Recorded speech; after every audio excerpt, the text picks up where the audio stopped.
Recoucou. Alors comme prévu, je vais faire la première critique de ma chaîne, ma nouvelle chaîne, et je serai assistée de Pouchine qui aura le plaisir de faire 2-3 commentaires en plus parce que voilà, c'est un peu son, comment dire, son rôle. Donc voilà, oui, c'est ton rôle. Donc je vais critiquer un petit jeu qui s'appelle Wolf Quest. Et c'est un jeu que j'ai découvert en naviguant un peu sur les sites de préservation des loups sauvages. Et parce que oui, j'adore les loups. Et j'ai trouvé ce petit jeu qui avait l'air tout à fait sympathique. Du coup, je l'ai téléchargé. Et ça fait un moment que j'ai fini 2 ou 3 fois le jeu parce que c'est... Enfin, vous allez voir, c'est relativement simplé comme jeu. Et je voulais le critiquer parce que je pense que ça sera pas très long. J'aurai juste 2-3 trucs à dire, et bien sûr, Pouchine va m'aider, puisqu'elle est là pour ça. Bon allez, je vous fais voir. Voilà, donc j'ai laissé en fenêtre parce que mettre en plein écran ça va pas grand chose.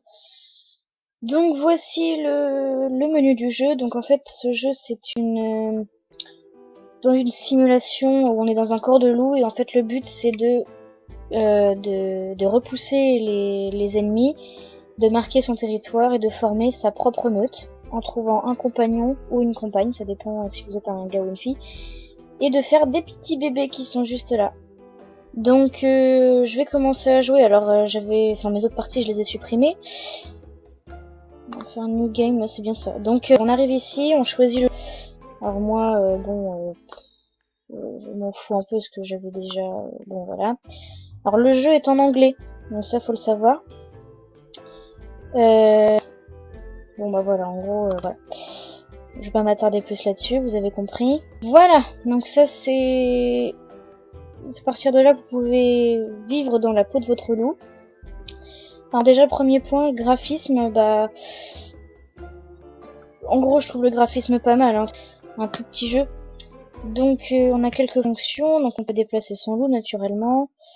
Voilà, on est totalement libre, c'est-à-dire qu'on va où on veut et on fait un peu ce qu'on veut en fait, en respectant les besoins naturels, c'est-à-dire chasser pour se nourrir et faire les quêtes entre guillemets. Donc là au début du jeu le but c'est d'aller sur les territoires des autres loups et de les chasser en fait. Je vois pas trop l'intérêt parce qu'en fait là on est un loup solitaire, donc voilà, on est tout seul et je crois qu'il y a une carcasse ici. Voilà, donc les graphismes sont pas mal, mais effectivement c'est pas très recherché quoi, on peut pas dire que... Bon voilà quoi. Par contre ça ouais, la carcasse en fait au fur et à mesure qu'on mange elle se décompose, donc ça c'est original. On peut chasser, donc il y a un point là-bas mais j'ai la flemme. Oui, je suis un loup feignant. Et donc voilà, on a toujours des petites notifications comme ça. Et... oula, un ours, au secours. Ouf, je m'en vais. Alors on a plusieurs petites choses qu'on peut faire, c'est-à-dire que on peut, avec les touches du clavier, il y a plusieurs petites animations. Par exemple sur le H, le loup peut hurler, je crois. Voilà. Donc ça c'est sympa. Puis le bruit est très bien limité. On peut, je crois, se reposer, il me semble. Ouais, voilà, on peut s'asseoir. C'est très utile. Enfin bon. Et choisir quand on va se réveiller. J'espère juste que l'ours là-bas va pas me bouffer. Je t'emmerde, Pouchine. Voilà. Hop. Bon, ça sert à rien parce que ça repose pas le loup forcément. Mais...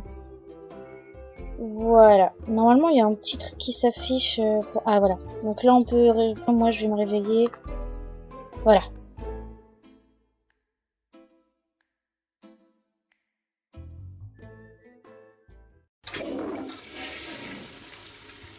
Côté négatif du jeu, parce que c'est très réaliste, tout ça, même les graphiques, bon, je pense que c'est relativement acceptable. Le seul souci, c'est que... en fait, c'est pas du tout long comme jeu. Enfin, je veux dire, en une après-midi, on peut le finir. Et voilà, c'est un peu dommage quand même. Donc, je vais essayer d'avancer un peu plus. Et puis, pour vous montrer d'autres choses qu'on peut faire. Voilà, donc là je suis arrivée sur le territoire d'un loup. Et je vais vous montrer une autre fonctionnalité qui est assez drôle. C'est la vue du loup en fait. Tous les sens du loup, en fait, on peut sentir les proies à plusieurs kilomètres et ça, ce qu'on voit là, c'est la trace d'un loup qui est passé. Donc ça va nous permettre de trouver le loup en question et de se battre avec. La fumée rose qu'on voit, ce sont les carcasses. Donc ce qui va me servir pour pouvoir manger. Et voilà, et là il y a un loup. Donc vous allez voir, alors voilà, un autre point négatif, c'est le combat, entre guillemets, parce que c'est pas vraiment un combat. C'est plutôt une confrontation. Voilà, cherchez le mot, merci Pouchine. Vous allez le voir.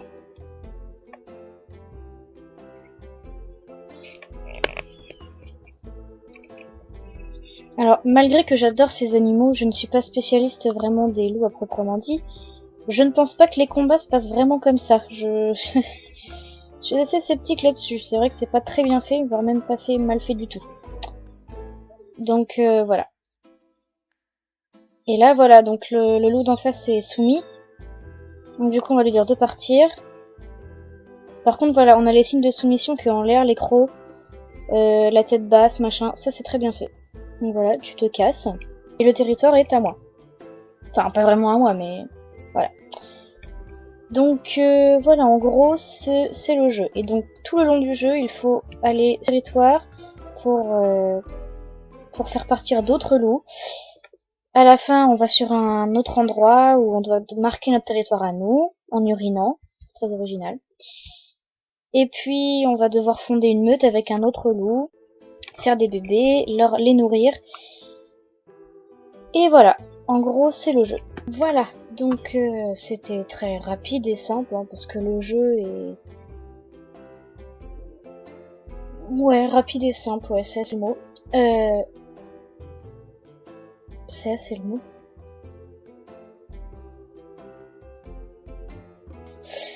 Donc je vais laisser à Pouchine les soins de finir cette petite vidéo. Moi je vous dis à la prochaine et ciao ciao.